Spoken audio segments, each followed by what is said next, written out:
Yeah, I know that people are saying that. This is completely ridiculous. Yeah. Of course, I'm getting paid for my work, yes. But I'm not getting paid because I'm saying certain things. Yeah. We are just putting the facts on the table. Hello, everyone. And this is the Space Cafe podcast, and I'm Markus. So, as it so happens, very recently, I came across the strange observation that the surface of the ocean, like the Atlantic or the Pacific, is not, as I would expect it to be, a flat surface, if you ignore the waves, of course. But the surface of oceans is like a gentle rolling landscape with valleys, with hills of water. And I was like, hey, what is going on here? This is kind of strange. And this goes even so far as that a ship traveling the Indian Ocean from left to right would need to travel upward, literally travel upward. And this brought me into the beautiful and very surprising world of Earth observation. And this world of Earth observation, one of the global centers of this world is ESRIN, the European Space Agency's Department for Earth Observation. They are located in Frascati on the outskirts of beautiful Rome in Italy. And so, of course, I knew I had to go there. I had to find out where, on the one end, the Copernicus fleet of Earth observation weather satellites is delivering its data to, and where this data are made sense of. But also, what about this strange observation of the surface of oceans? So, of course, I traveled to this place and I met the Mr. Know-It-All of Earth observation, Robert Meisner. Before we kick this off, if you, my friends, want to share something, if you, my friends, want to suggest guests or tell us that you love or hate something about the show, please write into us at podcast@SpaceWatch.Global. Promised, each and every note is read. So, without further ado, let's kick this off. Robert, welcome to the show. Welcome to the Space Cafe podcast. Let's go. Robert, ESRIN is a pretty important department at the European Space Agency. Why is that? Well, ESRIN is one of our locations which we have all over Europe. And ESRIN stands for the European Space Research Institute. And we are mainly here focusing on Earth observation. ESA is split responsibilities in different locations. Our headquarters are in Paris. Mm-hmm. We have Mission Control, which is in Darmstadt in Germany. The Astronaut Training Center also close to Cologne in Germany. And we have others. And one of them is in Italy, close to Rome in Frascati, and it's called ESRIN. And we are dealing with Earth observation, but we're also looking into launcher activities. Italy is quite active in the Vega C and Vega launcher program for the rockets. So I think this is important. So we have not only the famous Ariane program, there's also a secondary there is launcher. A smaller launcher called Vega, and now they've upgraded the Vega to the Vega C, which has a higher capacity. You can bring more weight into space, and that's Vega C, and it is currently quite successful working, and we've launched one of our Earth observation satellites using Vega C recently. Vega is a little smaller than... smaller than... Ariane is the transport horse, and Vega is the more dynamic one. The more versatile, smaller, solid-state rocket for bringing smaller satellites into lower orbits. Mm-hmm. We are using that for our Earth observation satellites whenever we can. Now, but still the main focus here in ESRIN is on Earth observation. Mm-hmm. So that's by far the largest activity that we're hosting here, and which is at home here in Italy. Earth observation meaning what? Because, I mean, like when we talk about space exploration, space activity, we usually think about looking outward. But this is the other way around. We're looking inward. We have our gear in orbit and we look inward. For an Earth observation person like me, the other guys are looking the wrong way. And we're looking down, we're focusing on our home planet, we're looking at what's happening on Earth, and we do that using Earth observation satellites, which we are flying around Earth, typically at an altitude of around 800 kilometers. So, 800, so 400 kilometers, that's the space station? Yes, roughly 400 is the space station. Our satellites usually fly around 800 kilometers. There are some exceptions. We have flown satellites as far down as 250 kilometers, but typically they're between 600 and 800 kilometers, a very busy orbit, a lot of space debris in that area as well. Or we have the so-called geostationary satellites. That's the ones that fly a different orbit. The orbit takes 24 hours to fly around once. So for us, they're always on the same point because they are stationary for us, looking out. In fact, they are flying around Earth at the same speed the Earth is rotating. Mm-hmm. Typically, examples for geostationary satellites are all the television transmitting satellites. This is why if you have a satellite dish to receive your TV program, this dish is not moving. Mm-hmm. It's always stable. It's always looking in the same direction. Mm-hmm. Because for us, the satellite is standing still over Europe or wherever. We use that orbit. It's 36,000 kilometers, so it's a lot further away than our typical 800 kilometers. We use these orbits mainly for geostationary meteorology satellites, so for the weather forecast. Weather forecast plays an increasingly important role for our daily life. It's not about going to the beach. Of course, it's also about going to the beach, but it's more about getting on an airplane, going on a ship, transporting goods, doing predictions for harvest yield, helping agriculture to manage when to harvest, how to harvest, what to harvest. And meteorology is one of the three pillars we're basing our whole Earth observation thing on. We have three different types of satellites that we're building. One are the meteorology ones for the weather. We have what we call the Earth Explorers, which is more an experimental area of satellites, very important for developing new technologies. And we have the very operational Earth observation program from the European Union, European Commission, where we are building and delivering and controlling mostly also the satellites and launching them. And these are the three areas where we are building and creating satellites for. Interesting. So how many satellites altogether are we talking about? From the ESA perspective, we currently have 16 or 17 satellites in orbit. I would have to do the exact count. We're planning to launch another 30 in the next years to come. We have at least 2 more satellites in 2025 to launch. We will launch more in the near future. First of all, to try new technologies, but also to serve the Europeans and the world with getting scientific data on the status of our planet. That's interesting. It's like being able to, at some point, ask Earth about her state. That is interesting, because if you get, what kind of data are we talking about? Like humidity? We have a lot of different satellites.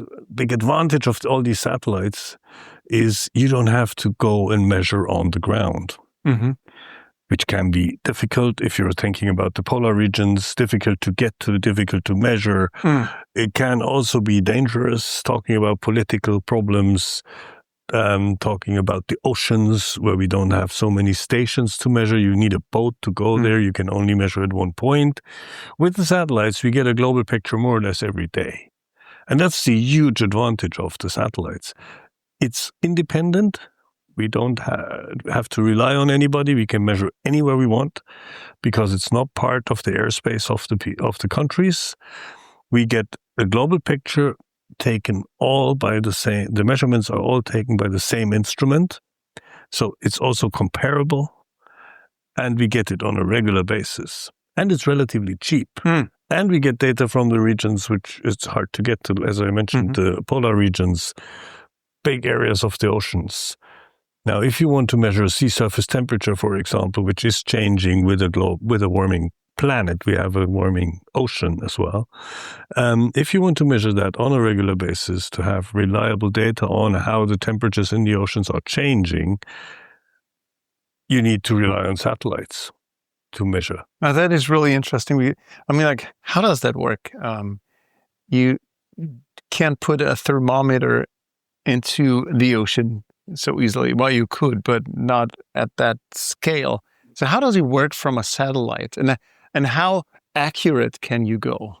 Well, the thing is, yes, you can put a thermometer in the ocean, and there are many out there, drift buoys, which are drifting around in the oceans and, again, via satellite, delivering the data to ground stations, what they're measuring. But there are many problems in that.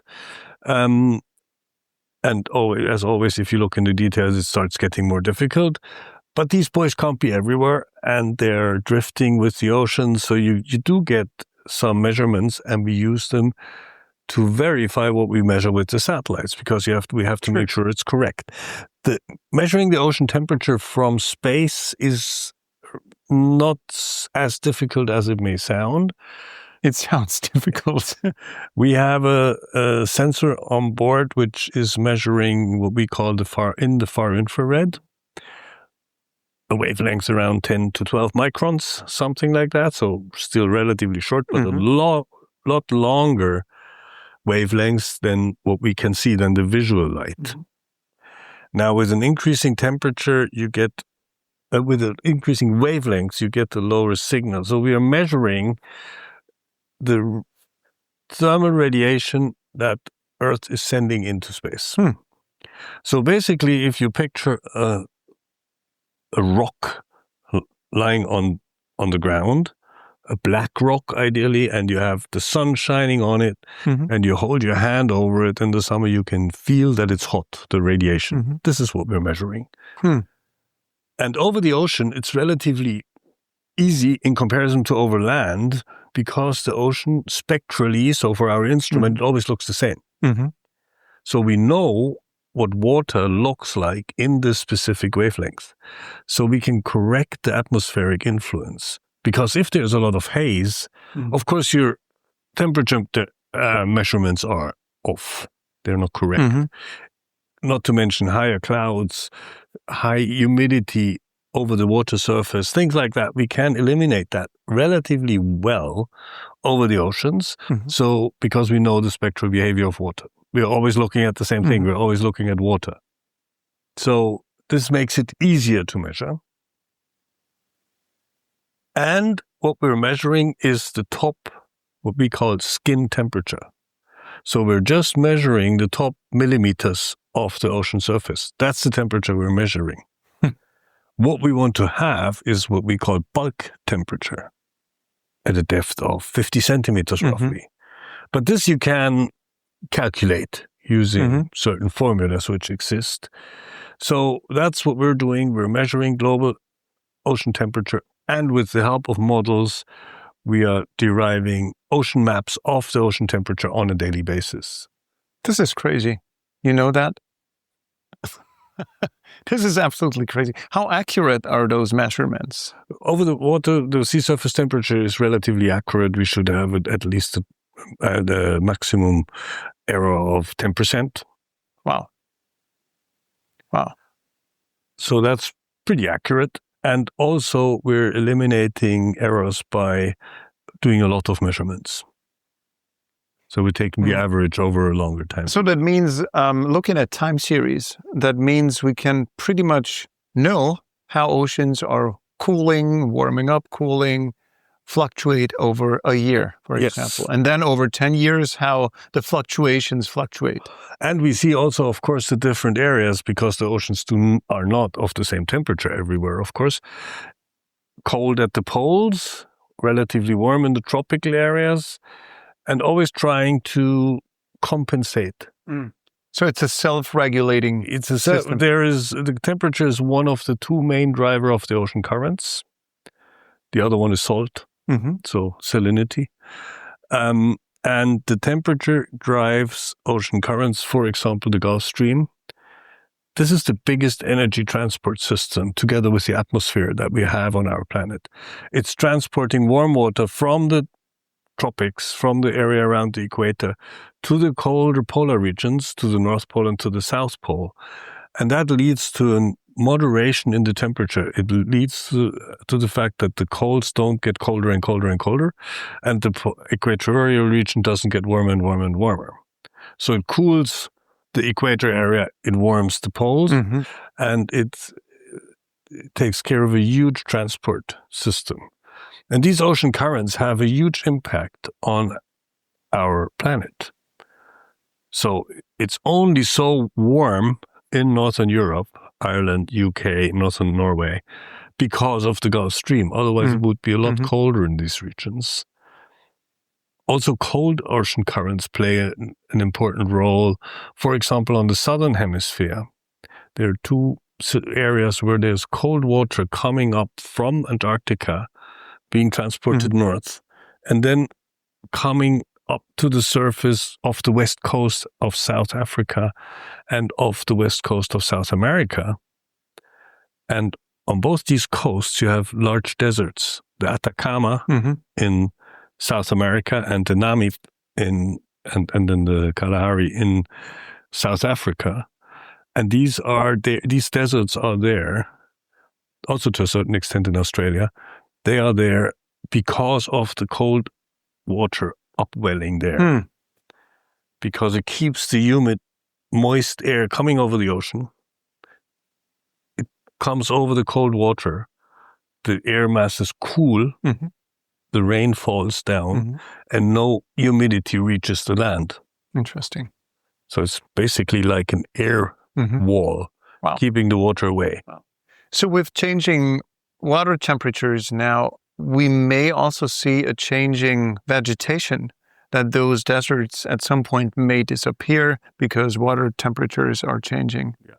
Yes, we see a lot of effects of water changing. One that you don't immediately relate to warming water is sea level.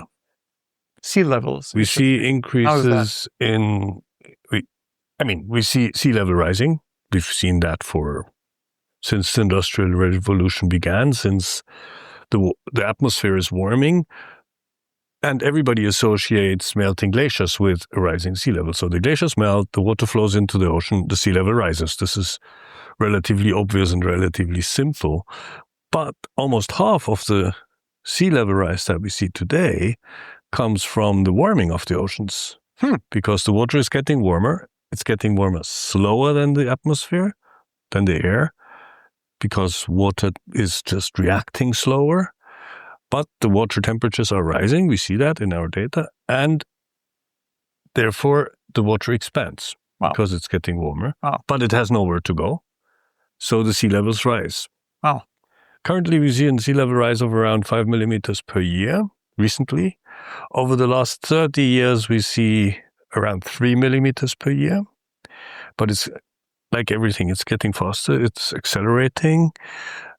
And we estimates say that almost 50%, there's some margin here, come from the increase in the temperature of the oceans. Wow. The other half comes from melting glacier and now this is unexpected. I always figured that sea level rise is related to the melting of ice, but this is interesting. It is, of course, related to the melting of ice. 50%. But almost half comes from the rise in sea level. Expansion. Yes, from expansion. Wow. And I would like to read something to you. I'm just remembered 2 or 3 weeks ago when you did that presentation at Ars Electronica. I was so blown away by your presentation, by the way. Hold on. And I posted something on LinkedIn. And that LinkedIn produced an interesting reply from a person. This person more or less said, hold on, that all this what we're seeing here is nonsense. And the world is losing attention in all of this, what you're saying and what our satellites are telling us, because this is not a viable business model for scientists. So scientists are stopping to look into all this, and that all these data that we're seeing here are ridiculous. We shoot up the satellites, we operate them, and we deliver the data. We deliver the hard facts. Like it or not, that's what we're measuring. We're not interpreting this as the space agency. We're just delivering the data. Scientists around the world can access this data free and open. It's not controlled in any way. Everybody in the world, so every scientist on this planet, serious scientists, can recalculate what other people have done. And that's happening, and that's how science works. You review things other people have calculated, and you confirm it, or you question it, you discuss it, and then you draw your conclusions. There is very little, no discussion anymore that the climate is changing. Things are happening. And that it's because of an increase mainly in carbon dioxide concentrations in the atmosphere. So this is like questioning the measurement of a thermometer under your baby's arm when the baby may have higher temperature, elevated temperature. This is not up for interpretation. This is a fact. It's a fact. It's measured. It's a fact. And it's also not a matter of believing or not. It's not a religion. Can I ask you, is someone paying you to say this? Because people, I know. I know that people are saying that. This is completely ridiculous. Yeah. Of course, I'm getting paid for my work, yes. But I'm not getting paid because I'm saying certain things. Yeah. We are just putting the facts on the table. And we're not the only ones. I mean, about 99.9% of the scientists out there agree on climate change as a fact, and that it is man-made, it's us, and it's due to burning fossil fuels mainly. And the consequences are clear. We see increases in temperature. We see melting ice, melting glaciers. We can measure that. We can quantify that. We can tell you exactly how many kilograms or tons of ice Greenland is losing. It starts getting a bit tricky when we're predicting it into the future. Yes, we know that. That's why we're working on better models. But looking at the near future and especially the past, there's no question about that. We see an increase in sea level, and we see an increase in extreme events. Call it whatever you want, weather events, extreme floods due to higher sea levels, due to stronger storms. There is a debate, but that's also part of being in a scientific environment and working scientifically. There's a debate, but we do see changes. We do see changes in the wind system. We do see slower drifts of storm systems, which causes more flooding because the storm systems stay in the same place longer. Details need to be discussed there, but in general, we're seeing all this.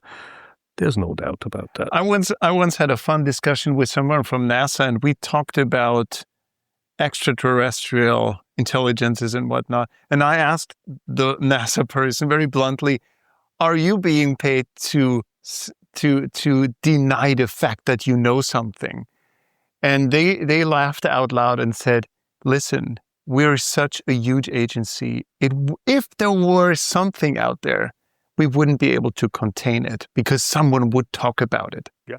And I think this is the same holds true maybe for the discussion we're having right now. Absolutely. You cannot pay tens of thousands of scientists and no one talks about it openly. There are other people who I've been accused of being, I had to Google the word, a climate beneficiary. Okay. So benefiting from climate change in a sense that we are doing research which confirms climate change. And because there's funding in this area, we're doing more of this. This is not true. we are not doing this. We're doing science.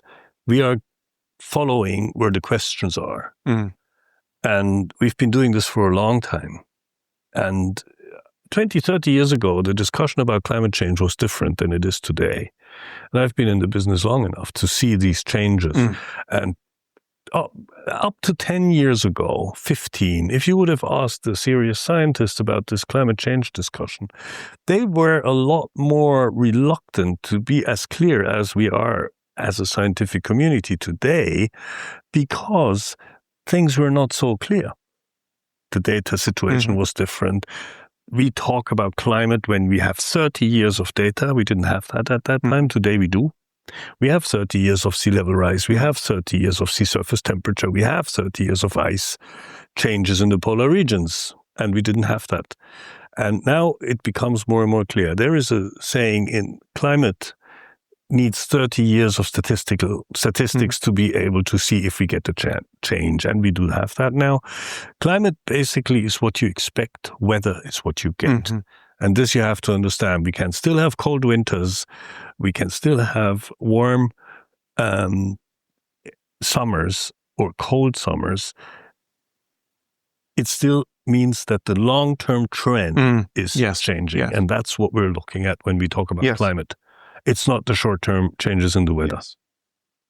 I think what some people also tend to forget is to understand how science works, because science is also very critical when it comes to new insights.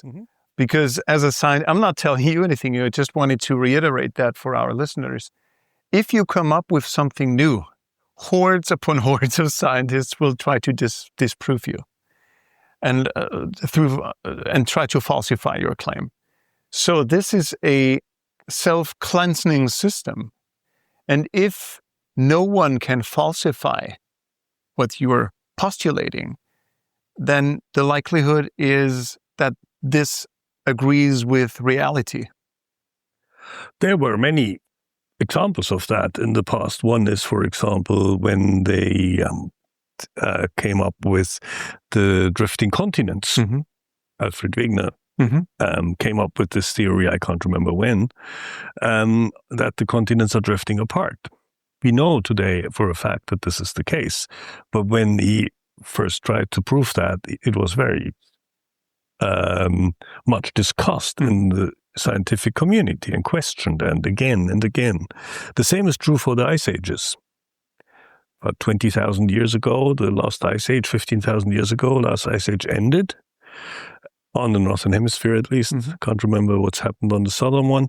And when they first came up with this theory, I think in Switzerland, but I'm not 100% sure about that, they were discussing that and debating that and questioning that for years until somebody proved with many, many small little details in this game to show that this is a valid theory.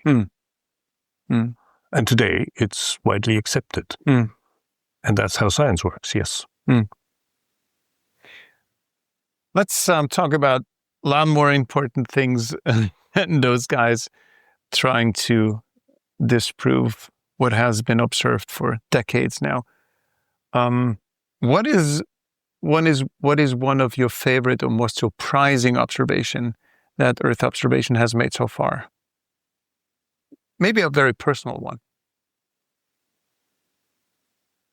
Maybe it's not an observation, but what we've started to do 20 years ago, 25 years ago, when the satellite data became higher resolution satellite data became available and also processable, I should probably say, because the problem in the beginning 25 years ago was that the data was so large that it was difficult to process on a normal personal computer. So you needed really specialized computers with specialized software for image processing, which was completely different to today's Photoshop or whatever you call it. And we started to process data from an aesthetic point of view. So we started doing art based on satellite data. That was a little side activity. It had nothing to do with our work, really.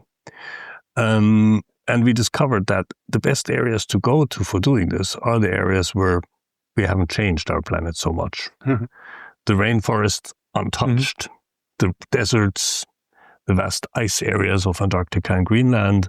That's where we found the data, which was very graphical, which was very pristine, and that was really cool. And after some time of doing that, we also got some attention for that, and we organized exhibitions, produced some books, which were really something new at that time. So it was not a scientific observation; it was more finding beauty, a new purpose for using scientific data in a way, which paved the ground a bit also for scientific visualization at that time, which was not so common then. Yeah, but these areas are different today. So take a look at the rainforests, they're vanishing. Yes. The ice shields are changing. The deserts, maybe, they're still around. So they're the least changing places. They are changing fast. It just takes a long time. Greenland is covered by a very, very thick cover of ice. So it will take, even if it melts fast, it will still take a long time because it's so thick. You see it along the coastal regions, yes, where the ice is getting less. But in general, the glaciers are melting fast, especially in the mountain areas. Greenland is maybe not such a good example because there's a lot of ice there. But if you're looking in the Himalayas, in any higher mountain range, no matter if it's in Africa, Kilimanjaro, or if it's in North America or the Alps, you see glaciers are vanishing. And you know what? I'm experiencing this myself, that the mountains are changing. I'm regularly in the Alps, in the mountains, higher up, doing what I love to do most, being out there. What I see is that the thawing of the permafrost, like the frozen soil, makes the ground and the rocks unstable. And everywhere you go, there is landslides and rock slides, rock falls.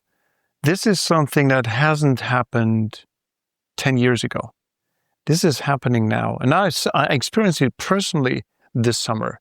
And ever since I'm experiencing it, I'm on the lookout for similar observations. And so I'm sort of in a bubble of people or algorithms showing me recurrent events of thawing places in the mountains. So this is something that is truly reshaping the Alps as we see them today. Yes. So they are literally crumbling. It's a natural process called erosion. Yes. The Alps Yes. will eventually disappear. It will take millions of years, but because of the erosion. But we are seeing a change in the frequency and also in the size of landslides because they've been basically glued together by the frozen underground. Yes. And if the ice or the frozen ground, which is held together by the ice in it, because it's constantly under zero, so it's constantly frozen, if that melts, then of course it releases bigger It's just a chunks rubble pile. of debris. And that's what we're seeing. This has always been the case, but it's increasing. Yes. Yes. This is also related. So erosion is related to a natural force, and that natural force is called gravity. So because gravity wants to pull the mountains down and flatten the earth. Gravitational observation is also something that ESA Sentinels do. So tell us more about this, because this is a most fascinating observation that you're making to build gravitational maps of Earth, and why that is important. Actually, it was we have gravity observations going back quite a bit, but specifically we had one satellite called GOCE, which was not a Copernicus mission. It was one of our science missions, launched, I think, in 2009. And it created what to my knowledge, is still the most accurate model, GOED, basically showing the gravity on Earth. The project manager told me once that the mission they built is measuring gravity with an accuracy which is high enough to measure if a snowflake falls on a supertanker. Really? So that's the change in gravity they're measuring. Wow. So quite impressive, I find, if you picture that. What the gravity map shows... That's why I love science, because this blows my mind. Yeah, it's incredible. This thing was an incredible mission. It flew very low, so it didn't live very long. It only flew at 250 kilometers, and then even lower towards the end, because it's exponential. The gravity decreases exponentially, so the further you're away, the more difficult it becomes to measure it. Hold on. Before we go into details, so the satellite mission was relatively short. Yes, 2 years or something like that. And it started. Can you tell us more about how it started outward and then closed in on Earth? It started at it's been a while. Okay. So, it's not exactly my super expertise. No. Gravity. I can tell you that the satellite was launched in basically it was kept in a constant free fall. Mm-hmm. So it was basically weightless, if you want to call it that. It was flying around at 250 kilometers. It had a little engine, like a booster, but not driven by rocket fuel, but it was an electric engine, an iron thruster. Mm-hmm. So basically it gave this, like if you're constantly exhaling constantly, a bit stronger, to keep the satellite in a free fly mode. So the satellite was part of the instrument, because if the gravity is higher, the satellite will sink. Sure. The gravity is lower, it will go up again. So the gravity position was one of the measurements, and then it had gradiometers inside that could measure the differences in the gravity field inside the satellite, basically. So it's a bit complicated, but in the end, we created the most accurate gravity map of our planet that exists until today. And it shows, especially over the oceans, and it's called GOCE, and the O in GOCE stands for ocean, and the C and E stand for circulation explorer. It was about ocean currents and sea level. Why we wanted this gravity mission or this gravity data set. Because if you want to measure sea level change, which we are also doing using Sentinel 6, for example, one of the Copernicus missions, but also we have a very long record of sea level change, one of the longest we have based on satellites.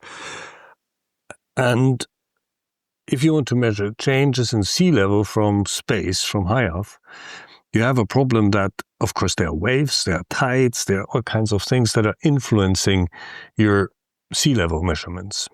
We can calculate all that out relatively well, but one thing which is difficult is the gravity, because the gravity field creates a height difference in the oceans of around 200 meters. So if you're measuring something that's changing at a rate of 3 to 5 millimeters per year, you better get your gravity right, otherwise you don't have an accurate measurement. And these gravity measurements are really accurate because it matters, because where the gravity is high, the water is being pulled to, so it accumulates. And where the gravity is low, the water is flowing away to the areas where the gravity is higher. So you get valleys and mountains over very, very large areas, but still the differences are significant. And in order to get proper measurements of sea level change, you need a good gravity map. You also need it for engineering projects and other things, but that's one scientific application is measurement of sea level. Wait, would that mean that the surface of the ocean is not flat? Yes. What? Yes. It means the surface of the ocean is not flat. So what you're saying is that the surface of the ocean is not flat. Yes. That's what we were saying. Hold on. If you look at a lake, the lake seems to be flat. It's frozen over, it's flat. And you're saying otherwise. I'm saying if you look at the ocean, it's not flat because we're talking very long distance. So we're saying that if you travel from the southern tip of India westwards over the Indian Ocean into the Red Sea and then into the Mediterranean, we're talking, I have no clue how far that is, 3,000, 4,000 kilometers, something like that. And you're climbing up around 100 meters, 150 100 meters. So it's a very, very gradual slope. But still it is. But still, measuring something that's 3 millimeters to 5 millimeters per year, you still have to take that into account. So that means, just to wrap my feeble mind around all this, the surface of the oceans is more or less a flowing hill, a landscape like flowing hills and valleys. But it's more or less stable due to the gravity. Of course, it's influenced by other factors as well, like a low pressure system or a high pressure system. You have a slight change in the sea level. Changes in the temperature. El Niño, for example, as a phenomenon in the South Pacific Ocean, where warm water suddenly comes to the coast of South America due to certain conditions in Asia, the water warms, so it expands, so the sea level will change in there. So yes, there are other factors influencing it as well, but there's always the background of the gravity which keeps the shape. Wow. Why is it important that we know about gravity? Why do we need a gravitational map? Is it because the ships then can find the best route through? Or? It doesn't play a role for that. It doesn't play a role.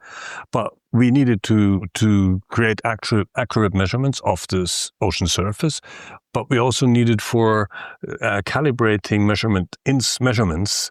For example, if you build a big project, a tunnel project, through the Alps or between the UK and Europe or France, you start on two sides, so you better calibrate your measurements to meet in the middle. That's where, and big engineering projects, that's where you need a gravity map as well. Wow. And this is all related to Earth observation. I love it. Love it. I'm pretty sure there are other ways to get a gravity model regional for smaller things. But for the global perspective, Earth observation is certainly the tool to use. Wow. Where is all this headed? So what are the next projects that Earth observation is cooking up, is envisioning for the next couple of years? We are looking into different aspects. One is, and that's important, but it's not so thrilling, is maintaining the operational services and making sure we get the data also in the future. Which means for Copernicus, for the European Union's Earth observation program, the biggest Earth observation program in the world, probably the most, I think we have a lot of people who envy us for that Europe has built an operational Earth observation program, which serves a lot of purposes. And we need to maintain that. And that's the Copernicus satellite. That's Copernicus. Distributed over Sentinels. Yes. This is looking into oceans, into the atmosphere, into emergency management, into climate, into all these areas, agriculture, everywhere where satellite data can help. We need to make sure that we can deliver this data also in 10 years and 20 years. Because there are whole businesses and also services built on this data, which play a role for safety, like aviation safety, but also ships, iceberg warnings, yield prediction for agriculture, all these things which require big area information on a regular basis. And the other one is meteorology, weather forecasts. We need good weather forecasts. They play a vital role for our economy, for our well-being. Storm warnings, hurricane warnings, but also drought and flood warnings. Airplanes that fly need good weather forecasts. Ships. But that's really interesting. So that means that other nations, other countries are relying on the Copernicus data from... At least they can rely on that, yes. And do you happen to know why it is that the Europeans have that weather or Earth observation awareness while others don't? I mean, I figured that the Americans would have a similar program. The Americans do, in the moment, not have a similar program. Talking weather forecast, this is widely accepted, and there is a global network of weather satellites where we are, as Europe, we are part of. Okay. They're the Japanese, the Indians, the US especially, or North America, have very comparable satellites and very comparable systems. And this is a global network of data, which is also accessible by other nations and everybody, because weather is coming from further away than what our satellites can see. Now, for the Copernicus program, for the operational services of higher resolution and other satellites, there is nothing comparable. There are some activities, of course, going on in India and China and Japan. We also do a lot of collaboration with Japan, for example, but also with others, the US, of course. But there's nothing which is really comparable to Copernicus in the moment. Okay. And that's one thing. But what we're also doing is we're looking into new satellites, into new missions. We've just launched a satellite which is called Biomass. It will allow us to estimate biomass on the ground, which in forests, in different environments, which is important because we can estimate where is forest, but we cannot really estimate the biomass accurately. But it's an experimental satellite. Very interesting mission. We will see what that brings, because it does play a big role in CO2 absorption, in environmental monitoring and mapping and things like that. Another very important mission we're going to launch, I find that one of the most important ones, it's going to be within the Copernicus program. It's called CO2M. So the CO2 mission, it will measure emissions of carbon dioxide for the first time from space in an accuracy and also in a resolution that you can create maps of carbon dioxide emissions in whatever tons per square kilometer or whatever the unit is. So you can say, okay, this is a huge industry agglomeration, and they're emitting together, or a bigger city, they're emitting this much carbon dioxide per month, per year, whatever. And this we cannot do in the moment. We cannot quantify that from space. We can only measure it on the ground. And this will be a game changer in understanding emissions on a global scale. Wow. But all in all, that means you are giving ever more data points to what Earth is doing. In reality, it's heating up, it has emissions, it loses or gains biomass, its glaciers melt or grow. That means we are giving Earth, or we're building a mirror of Earth we can perhaps look into and ask questions towards. So we can ask Earth, hey Earth, not only how do you feel about this and that, but hey Earth, what is happening over 10 years in this and that region, and why is that? And Earth can give you a reply, and you may be even able to translate that reply so everyone is able to understand it, because those satellites, they're producing very incomprehensible data. We are involved heavily in a project which is called Digital Twin Earth, which has exactly that objective: build a digital twin of our planet and to be able to simulate what happens if we continue to do this like that. What will be the consequences? And this digital twin is based on real data. This digital twin is based on real data and also on modeling for the future, of course. And it is based on the expertise of many institutions, including the European Commission, including ESA, including EUMETSAT, including also ECMWF, so the European Center for Medium Range Weather Forecast.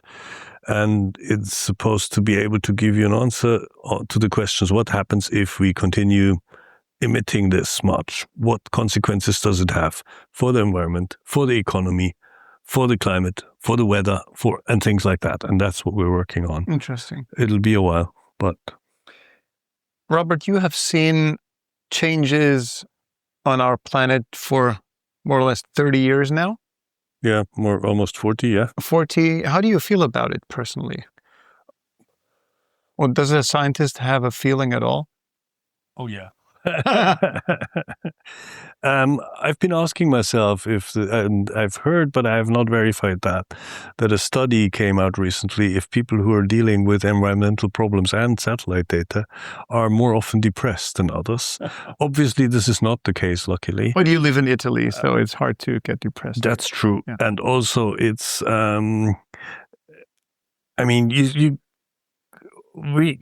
we are contributing to communicating on this topic and showing people what we are experiencing, what's happening, but also possibly to show them what they can contribute to change this.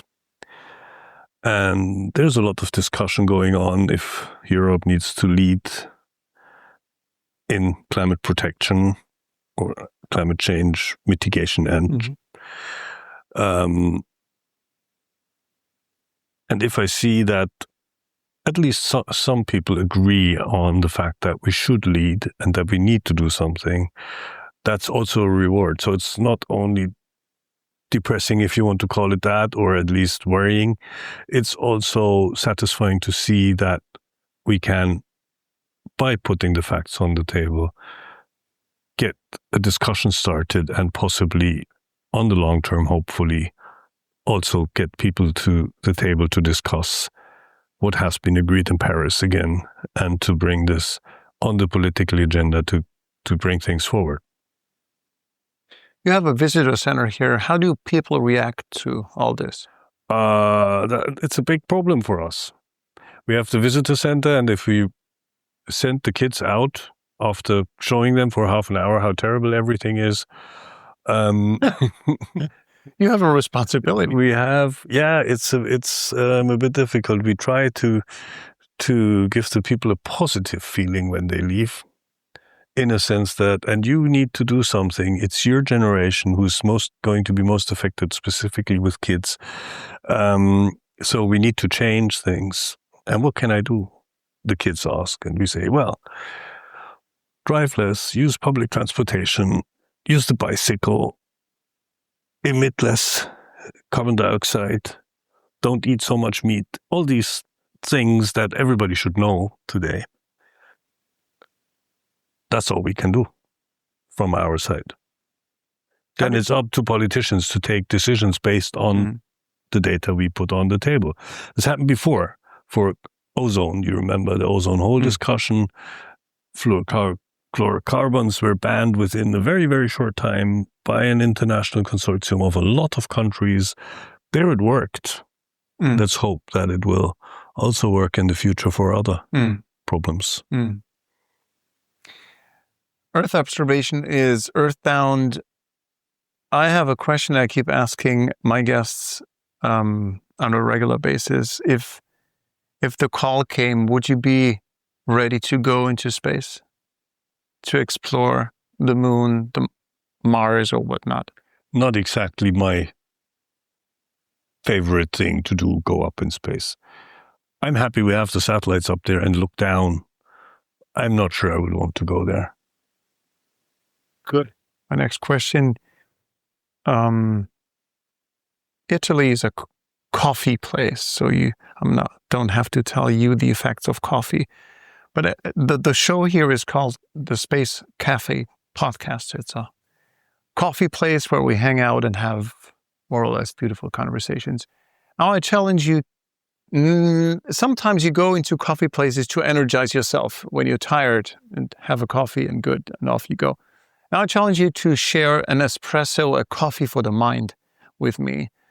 An idea, a concept you feel like is worth sharing with the audience, where you feel like this is inspiring, this is invigorating.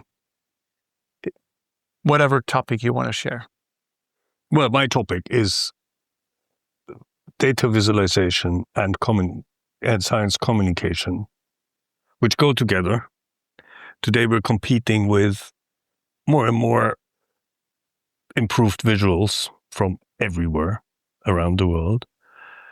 And as a scientific community, we need to compete with the best cameramen on the planet, with the best film producers and storytellers on the planet.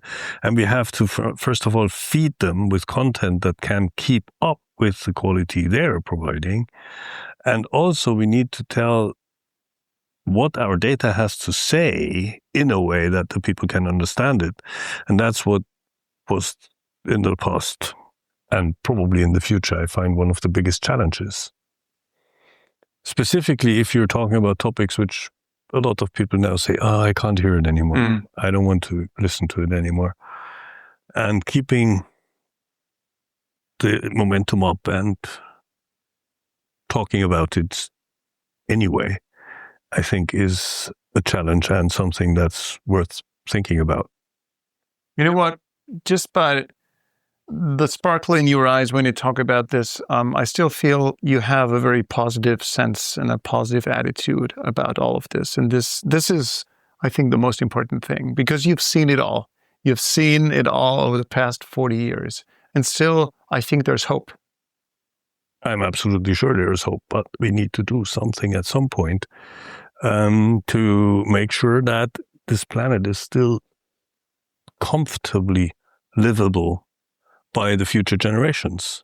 Our grandchildren are going to see the effects of some of the things we are doing and have been doing in the past 40, 50 years.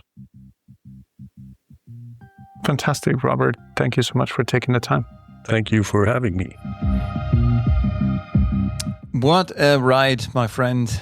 Wasn't it crazy interesting to see a completely new potential for an interface with an entire planet. This is what I'm taking away from this conversation. So Earth observation is not only providing data, weather data, which is super valuable, but it's also giving us the opportunity to chat with our planet, to chat with our own pale blue dot. And this is where things get really interesting. So yeah, I hope, as always, that you are appreciating what we're doing here as much as I do. I just do it for the fascination for all things science and all things space, because this is really big, what's happening in our lifetimes while we're, growing wings and becoming something else. Well, yeah, I'm not the youngest guy anymore, but still I feel like a child whenever I'm talking about those things. So, if you feel like a child, also maybe consider sharing it with other children in your vicinity, in your world, because I guess perhaps there is some who will dig what you love and what inspires you. So, yeah, it would be a lot of fun, and maybe share your experiences with us at podcast@SpaceWatch.Global, or shoot me a note on LinkedIn. You'll find me under my name. Thanks for listening. Thanks for watching. Thanks for your loyalty, and I'll catch you in 2 weeks from now. Well, this is going to be a pretty cool episode that's coming up. So stay tuned and stay curious. Bye-bye.